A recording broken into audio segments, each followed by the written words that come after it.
Hey guys, and welcome back to this channel. In this video I'll be showing you guys how you can turn off background audio from TikTok Live. So you're just going to simply select the live, and then you're going to select the more button here, on the bottom, and you're just going to select background player.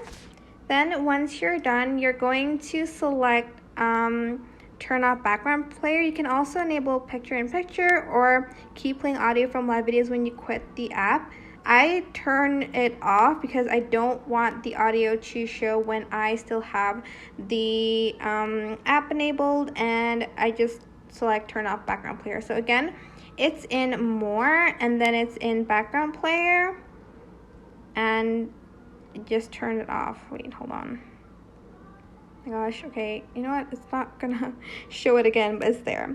I hope this tutorial was helpful for you guys. Don't forget to like, comment, share, and also subscribe to this channel if you haven't done that already. If you have any questions, just leave it in the comment section down below, and I will try my best to answer them all for you guys. And if you found this video helpful, please click the thanks button above the description box down below. Thank you so much for watching. Bye!